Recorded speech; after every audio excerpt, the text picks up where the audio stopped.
Okay, welcome to our next Share Sip, and we're here with our special guest, Joanne from Good Morning Maxwell. She's out here in Livermore.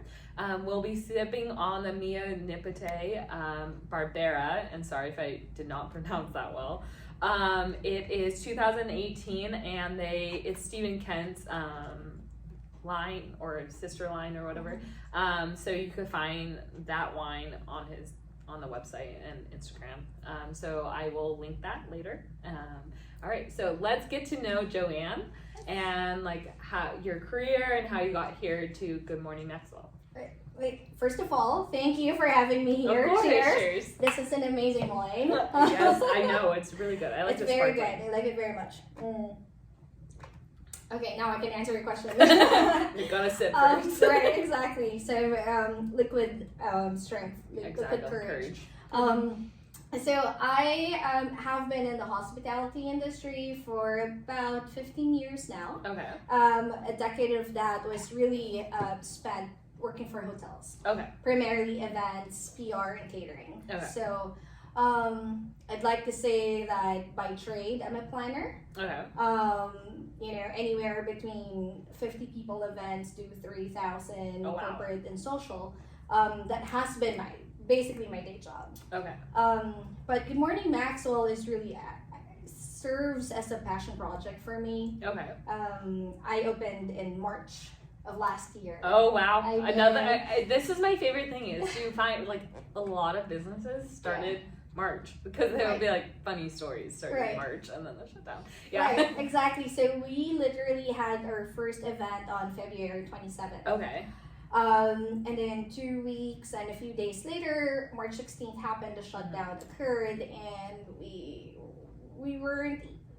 didn't get to do a grand opening. Yeah. We had about 2 workshops, 1 special event, a fully booked 3-month calendar. Oh my god. Yeah, between meetings, baby showers, corporate events, everything, that of course were canceled, and those baby showers are done because they've given birth. Yeah, exactly. And the weddings have been postponed, so it was a very interesting time for us. But going back to why we built Good Morning Maxwell, aside from wanting to create a space where people can have their intimate celebrations that doesn't require them a lot of financial investment. Okay. We wanted a flexible space that would serve as an affordable option for people celebrating baby showers, bridal showers, birthdays, girls' day out, whatever it is really, that won't cost a lot of money. Okay. I think that was the main thing for it. I say it's a passion project because the ulterior motive, really, if I could call it that, is I wanted a physical platform, a brick and mortar, to help women in business who are just starting out. Cool. It's the macrame maker, it's the handcrafted soap maker, it's the cookie baker in town, those people who are so talented and so passionate at what they do, but haven't really gotten to that next phase of their business, which is to have a space like this. Exactly.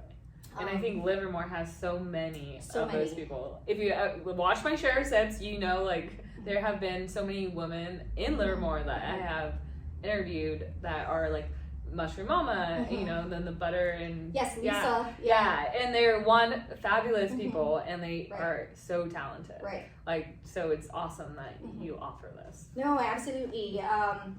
I think, being a working mom, so I have an 8-year-old boy. Okay. One of the things that really scared me when I became a mom, I'd like to think that I was a young mom. I gave birth when I was only 27. Okay. And it scared me a lot because I had a lot of plans. Yeah. On what I wanted to do aside from my day job. My day job obviously was the thing that I already knew I was pretty good at and I was comfortable with. But on top of that, I had an event planning business that was on my own. I wrote a children's book. There was just so many things that I really wanted to conquer. Okay, yeah. And a lot of people at that time was just like, hey, you can't really do that now. Yeah. You gotta focus being a mom, and how are you going to manage all that? Yeah. Like they couldn't fathom in their head the idea of a young working mom who was very much driven and just like dedicated into making sure like, no, this is going to happen no matter what. Yeah. And my son wasn't going to hinder me from that. He's going to inspire me. Exactly. Yeah, to do that's that the even best. more. I just got chills. Right. And that, it's the same, mentality and concept that I have with traveling. Yes. Yeah. Okay, I think we bond very well. Right? Yeah. People scare you. That's like, oh my God, once you have a kid, you can't travel anymore. I'm like, no.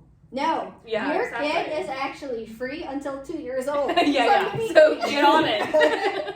So you need like, how did you manage that all? Because a lot of these up and coming like women in business are mothers, right? So like, what is your tips like to manage being a mom? And also not just being a mom is also like, but people kind of judging. Right, because I know. Because it's a lot of pressure. Oh, imagine, especially in my culture, yeah, it's a lot more conservative, wherein people have this expectation that, with the Asian culture in general, right, that the stigma of being a stay-at-home mom and being primarily there for your child and raising your child is so embedded into the culture itself. So going against that mentality and saying like, no, like I could be a good mom, I could be present, yes, and I could do my day job, and on top of my day job I could also run a business. Exactly. Yeah, you're a badass. Like, I mean, simple terms, but yeah. Thank you. I was like, yeah, right. No, thank you. But the saying that it takes a village is really, an understatement, right? Having a good partner, a great husband who cooks really well, and an amazing cook and a great dad, and he really encourages me. Yeah. And motivates. Motivates and says like, yeah, no, go for it. Exactly. Like do it. Yeah, like why aren't you opening your own business now? Like help more women. And that was the biggest thing for me. The biggest motivator for me is knowing that wait, like I'm doing it. Yeah. And I see so many women in the corporate workplace who quit their jobs. And they're brilliant. They're amazing, and they're just like, no, don't. Yeah, exactly. Like you can do both. But I think one thing that I've learned too is that it's absolutely not a bad thing to also quit your exactly. job, like my mom was a stay-at-home mom. Right. She had 10 kids, so she did a lot. Oh But I mean, like, yes, I never. Respect. Yeah, exactly. Because I'm like, there's a lot that goes into being a stay-at-home mom. So much, and frankly, every person's different. Exactly. Right, and for me, I don't see myself being able to handle that. I think it's just not how my mind is wired, and it's so much work. I mean, not that this is not a lot of work, but it's a different kind of work that I feel that I like doing what I'm doing right now fuels me. Exactly. And I think that's, I mean, it's important as a mother to have that kind of feeling. Like, I'm not a mom yet, but as in, like, if you're just if you're a stay-at-home mom, but you have this like passion and that you have to go fulfill. Absolutely. It almost like kind of slacks your mom life because you're not fulfilling your other life, so you can't be the person you want to be. And I think because I was like, not just in my like mom life, like I feel like I have not my mom life because I'm not a mom, but like, but I'm saying like, I think you could still get that feeling as in, if you're not doing what you're meant to be, you're not going to be happy. Exactly. And I finally started understanding like, if you do what you love, you'll never work a day in your life, because I used to say that was bullshit. Like, I was like, no, like I'm gonna just go travel, like make my money and then go travel, but it changes your whole life when you like what you do. Because if you hate it, you're at your job. You're not inspired. You're not as efficient, and you know the thing is, the truth is, people excel at things that they love doing. Exactly. That's just bottom line. Straight up. And when you're tired, you're not tired enough to stop. You don't, and you find reasons, right? Exactly. And that's the biggest thing. It's like when you choose, I feel like, especially as a working mom, you know, our time is very limited. And whenever I get asked how do you do it, I just say, I close my eyes and I just like get it done. Like I just close my eyes and do it, you know. Another thing too is purpose, right? Knowing your why. Whether it's my day job or it's Good Morning Maxwell, I'd really like to believe that I've found my why, and really it has to do with my advocacy to help other women. Yes. You know, break stereotypes and break, you know, creating possibilities from the impossible. I love it. And and knowing that that yes, you can be all that. Exactly. Plus more. Yeah. Right? Don't stop. Right, don't stop. Like, what keep are you going. doing? Like, no slacking. Keep going. No, but in all seriousness, though, you know, your mind is your greatest barrier, right? Yeah. And your mind sets you, your physical, your emotional, and your mental state as to how far you can take things. Yeah, like can't is a bad word. Right. Like, which is funny though for me, for example, who, like I mentioned, you know, I'm a planner and I like having a flushed out, you know, 10-page mapping out of what needs to happen and what not.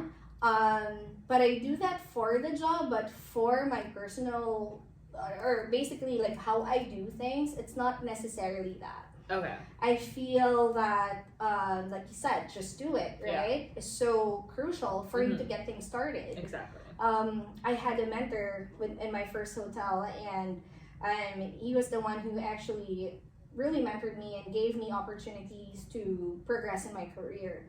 And a lot of times he would promote me, and I'd be like, wait, I'm not ready. Like, I don't know if I can do this. And, you know, his advice to me at that time was just jump in, both feet. Hey, this kind of place is great too, because a support system, a network system is like, if you're going to start your business, network. I swear, like get a group of friends that's going to support you no matter what, that when you want to quit, they're not going to let you. Absolutely. Because, and I think this place is a great spot for that, like to network, to connect with other women who are doing the same thing, who probably have the same exact thoughts, and where you guys could, you know, come together and like kind of just vent, but then also like, no, we're badasses, we're gonna keep going, because you definitely need to do that. Like I follow this like fitness girl, and she literally tells you to stand in the mirror for 1 minute and call yourself a badass, and I think that is something, it's like self-affirmation, for real, like I'm strong, I'm badass, I'm a boss lady. It's silly, but try it. I bet it works. This is one of the things, right? When a friend is starting a business, or if a friend is you know, going through something, and that friend seeks for your advice, what would you tell her? If that was a friend who wants to get into a video production company, what would you tell your friend? Right? You'd say, you're absolutely brilliant. You're intelligent. You can do this. Don't get wait. You know, don't wait. Be hard on yourself. Right. You're your biggest critic. Be your best friend. Right. Be your best friend. I think that's like very important. Right. And it's so much easier for women specifically to be kind to the people around us than to be kind to ourselves. Exactly. I know. Guilty. Right. And so this is why this whole self-love movement is also come into play. It's not just the physical aspect of things and pampering and giving yourself, meditation time and eating healthy. It also has to do a lot with how we speak to ourselves when we're, when we're about to venture into a new challenge. How do we speak to ourselves? One tip that was given to me a few years back with regards to venturing into a business like this is think about what the greatest bad thing that could happen out of it. And if that bad thing is something that you could live with, and it's not the end of the world, it's not going to kill you, it's not going to do whatever, then why not try it anyway? I like that. Well, you're very inspiring, and it's nice to know the inspiring person behind here, because I think,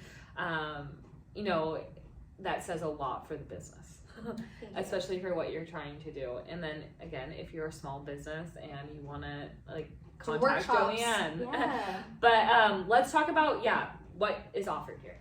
Yes, And absolutely. So events, celebration, workshops, all this.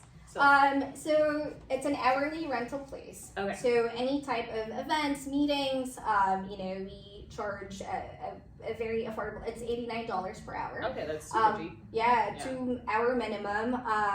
It's we have Wi-Fi, heater, AC. And it's really cute, really awesome furniture. Great furnishings, flexible space. We have no food and beverage minimums. Okay. Obviously, if you need that, we could provide it for you. Okay. We have partners with our small business Yeah. around. I was gonna say. Same thing with the wine. But you could bring your own. Okay. Obviously, the only thing we don't allow is hard liquor. Okay. But other than that, it's a very conducive space for all sorts of gathering. I think Good Morning Maxwell has really just embraced that word gather. I like it. Which is really hard in a non-gathering time. But intimate, right? Yeah, Intimate exactly, gatherings, cozy celebrations. That's primarily the bread and butter of this space. But like I said, the main heart and purpose of Good Morning Maxwell is to be a brick and mortar. Think of it almost as an incubation lab for small business owners around town. And you don't have to be coming from Livermore. Yeah. You could be from Castro Valley. You could be from Walnut Creek and Danville. And the space is open for you. A lot of bakers have always dreamt of creating their own workshops. Yes. We help you with that. Awesome. So you partner with us, you either book the space or you partner with us and we get your collaterals done, your marketing, we make sure that you get the students that you need for your class, and then you experiment. I love it. You help them just start. Right, exactly. That really is. And I think a lot of people need a push. A resource. I'd like to think of it as a resource. And again, since we opened, the amount of resources and network that we've gathered from all the businesses that we have supported and who has supported us tremendously has really given us so much just benefits into making that person as a resource to another person. And it's just one of the things that they don't even think about that. Yeah. Also, I love about Livermore, the community. Like, it's a family. It is. It's a huge family. We're all here to support you. I think that's the biggest thing. I was so emotional the first few months when we would, come up with our makers markets and we would have our care boxes. I feel like we've tried everything possible to survive and get here today. Get to 1 year. I was very emotional because in my head I'm just like, oh my god, who am I? Yeah. To be supported by all these people who doesn't even know us. Yeah. Like in my head there's that part like, oh my god, I don't deserve this. Yes, you do.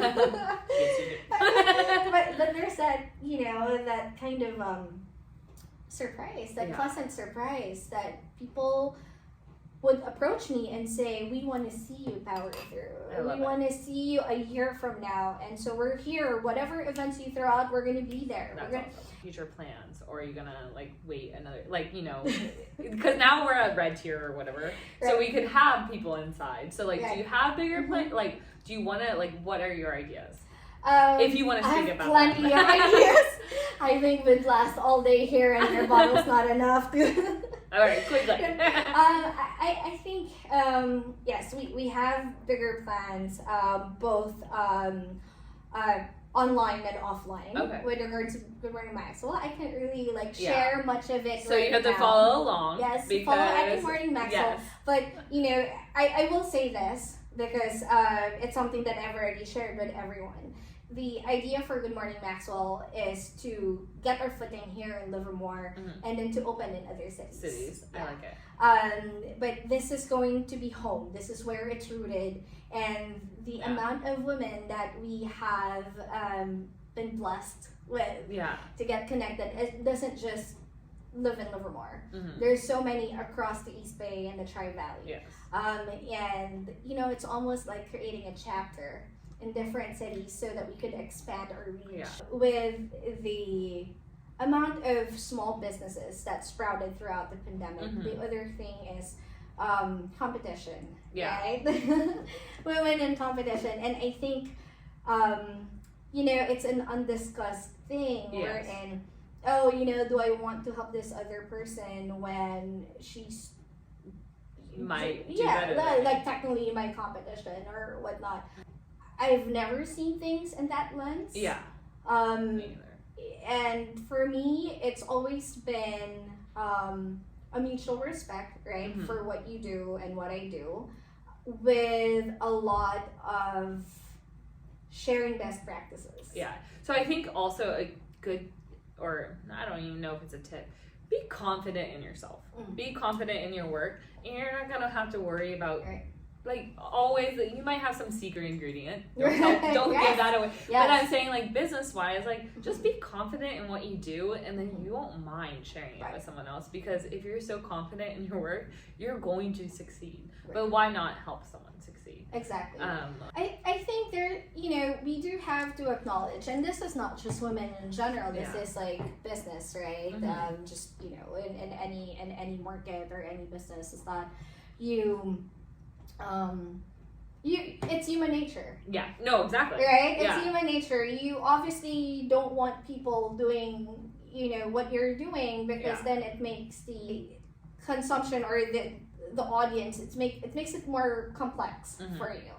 And that's natural. Yeah. That's human nature. That's just market. I don't know, in a way, they did what you did better, so how are you going to better that? Exactly. In a way, like, just, I mean, in a way, competition is good. It's good. Yeah. And, like, exactly. It inspires you. It's supposed to maybe inspire it'll make you have a better business because she did better than you, and then you had to change something, you know? Absolutely. Yeah. But if you think about it, the amount of people creating donuts and the amount of people creating cookies, there's so many out there, right? But they've managed to really just focus on their craft, focus on what they do, and ran with it. Yeah, and then be yourself. You gotta be yourself, because that's what's going to sell. Like, I feel like critics, it's you have to think of it as a gauge for your success. Yeah, and when you start getting haters, then you made it.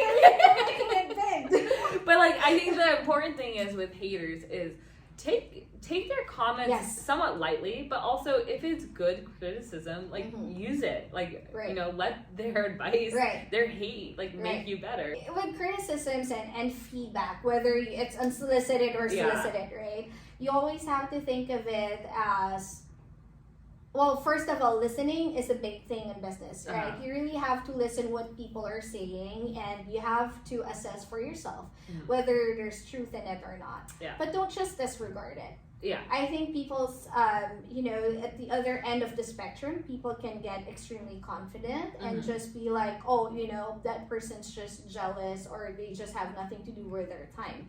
So they're criticizing me. That's not how I see things. Because I always see you could always get better. Yes, you could always and get I think better. That's what you should live up to. Like, you could always make yourself better. As a person, as a businesswoman, as, you know. Exactly. Yeah. And and putting yourself in another person's shoes or in that critic's shoes, and really assessing whether I don't know what you call it, like, do they make sense? Yeah. Is there truth in this? Exactly. Right? No one wants to hear that they're making mistakes or that people aren't completely happy with what you do. But how you react to that feedback is everything. Yeah, exactly. Right? It's everything. And I always say this to the women who I've worked with, is that there's so much out there. The audience is so big. The consumers and the variety of consumption of consumers out there is so diverse that you could be doing the exact same thing as me, but there's always going to be one for you and one for me. Yeah. And there are people who's going to get both from us. Exactly. I agree. Which I love. Yeah. Like for me, like I love donuts. So if there's like 3 donuts, I'll eat all 3. Exactly. Like, let me get one from each. Right? Like, this is shopping small. I need to get from everybody. For me, the mindset of abundance is so helpful for starting your own business. I think when you constantly put your mind into the idea that there's so much, there's plenty. And with, because I live both worlds, I live in the corporate world. Until now, I have a day job. Because I see the big difference between being a small business owner and being in a corporate world. In the small business world, you're so vulnerable because it's you. Exactly. It's your money. It's you who they see. Your product reflects who you are as a person. So it's much harder to take criticisms. Exactly. It's so much harder to accept competition. It's so much harder to share your wealth of knowledge, right? Because there's just you. There's not a team of 50 people doing the things for your business. And so you become, you're aware of the limitations. Yeah. Right? No, it's hard. And that's survival instinct, right? Yeah. It's human instinct to make sure that, okay, I need to have enough. Don't be afraid to ask questions. Right. Because someone is there to help you. And if they're not, then go find someone else. Right. Like there's a lot of people out there. There's a lot of people. And there's always going to be someone that's willing to help you. Right. Yeah. Right. Just, you can't be afraid to ask, or it's never going to happen. Yeah. All right. So check out Good Morning Maxwell. If you're a small business, definitely message her. She's there to help. And then also, if you have any workshops, events, celebration, wedding, shower, like all these things, it's a really cute space, and Livermore is amazing. So I definitely recommend it. So we'll quickly just get your review. The Sparkling Barbera, Mia Nipote. What do you think about it? I love it. Yeah. It's light, it's crisp, it's refreshing, it's the perfect spring and summer drink. I agree. Perfect for just a day out in the sun. I definitely think it's a sunny weather wine. It is a sunny weather. It's a feel-good wine. And it's good on your tummy because of sparkling. I know. It's a pretty color. It is. It's it's perfect for events because it has that very photogenic. And it's not it's not champagne, so it's like it's nice. It's subtle. Right. It's good. It's very subtle, and I don't know. I like it. It's I'm done. It's a perfect day drinking bottle. I love it. All right, so there you have it. That's Joanne with Good Morning Maxwell and the Sparkling Barbera. I'll link everything in the description, but feel free to contact her. She's amazing. I don't know how you're not inspired. All right. Thank you for having me. Yes, this was of course. amazing. All right. So cheers.